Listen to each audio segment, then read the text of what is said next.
Good morning, Little Masters, and welcome back to today's Tolkien Times. I'm the Man of the West, also from the Prancing Pony podcast. Let's get started with Week 31's Word Nerd Wednesday. Now, this series, I've been taking a close look at words that come up during my Third Age Thursday readings from Cirion and Eorl in Unfinished Tales. Now, last week, the beacons of Minas Tirith were lit, and we took a close look at the names of each of them and a bit more. Today, besides apologizing for that terrible joke, we're going to take a look at 3 words for the same beautiful flower, one of which is mentioned by name at the very end of tomorrow's reading.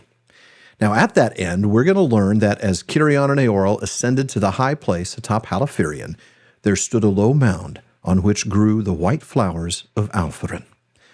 Let's start with a footnote to that piece of text in order to get this Word Nerd Wednesday really going. Christopher Tolkien explains, Alpharin, the symbol Mina of the king's mounds below Edoras, and the Uilos that Tuor saw in the great ravine of Gondolin in the elder days. Alpharin is named, but apparently of a different flower, in a verse that Legolas sang in Minas Tirith in The Return of the King. The golden bells are shaken of Malos and Alpharin in the green fields of Lebanon. Now indeed, those are quite different flowers, even if they have the same name. Walter and Graham Judd explain this well in their book, Flora of Middle-earth. They explain that the name Alpharin is used for both species, for Cymblumina, which has more or less erect, star-like white flowers, and also the plant considered here, which has nodding, long-lasting, bell-shaped golden yellow flowers. They observe and agree with Christopher Tolkien's comment that it is unlikely that Alpharin here refers to the same plant in both cases, and they go on to discuss Alpharin as it is used in Legolas's song.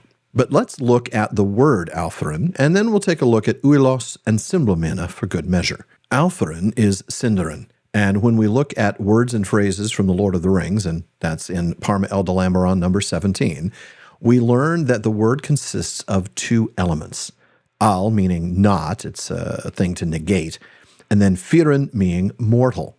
Now, Quenya uses that same element, Firin, to mean dead by natural causes, as we can see in the etymologies found in The Lost Road and Other Writings, the 5th volume of the History of Middle-earth.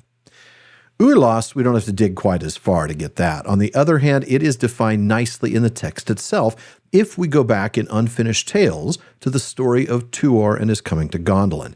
There we read through the amazing passage of Tuor through the gates of the Orfalch Echor, the secret way into Gondolin.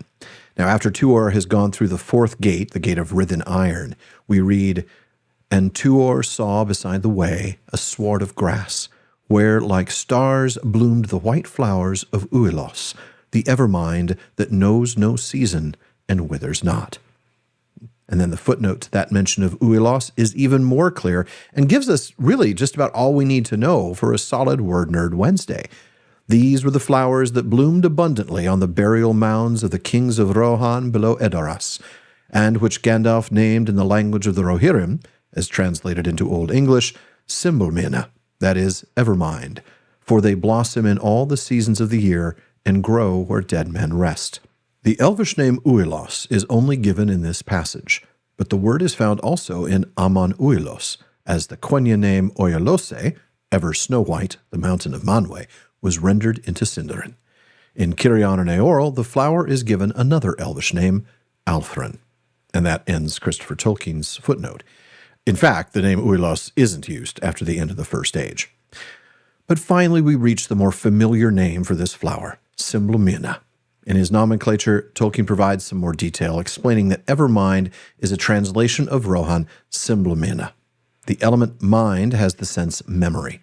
The name thus resembles forget-me-not, but a quite different kind of flower is intended, Tolkien says, an imagined variety of anemone, growing in turf like Anemone pulsatilla, the mask flower, but smaller and white like the wood anemone. I'm not sure if I made anemone. That's not one of those easy words to say, is it? Anyway, now the word is, not surprisingly for a Rohirric word, built out of Old English elements. Simbel, S-I-M-B-E-L, is an adjective meaning continual or perpetual. And frankly, it's not that common in that spelling, at least not according to the Bosworth Taller or Anglo-Saxon Dictionary. It shows up mostly in a couple of compounds. the word is typically seen in its adverb form where the EL at the end is swapped for an LE. Now, the ending of that word, mina, and I'm not sure I'm pronouncing it entirely correctly, is a noun meaning the mind, though also purpose or desire, as in I have a mind to. And interestingly, according to the Bosworth-Toller Anglo-Saxon Dictionary, it also means love. Now, all three of those work, really, in its function here in Middle-earth as a flower that grows on tombs. Folks, that's it for today's Word Nerd Wednesday. Come back next time as we wander the wide, wild, wonderful world of words weekly on Wednesdays. And if there's a word you want to know more about, please let me know by emailing bartleman@theprancingponypodcast.com. Please visit patreon.com/TolkienTimes to learn how you can support the show, get an ad-free feed, get a monthly hangout with me, bonus episodes, and a whole lot more. And join me again tomorrow on today's Tolkien Times for Third Age Thursday as we read all about this. Now, if you're watching this on YouTube, please be sure to like, subscribe, and turn on notifications. Please follow or subscribe in your podcast apps and follow @Tolkien Times on social media. Finally, as Faramir says, go with the goodwill of all good men.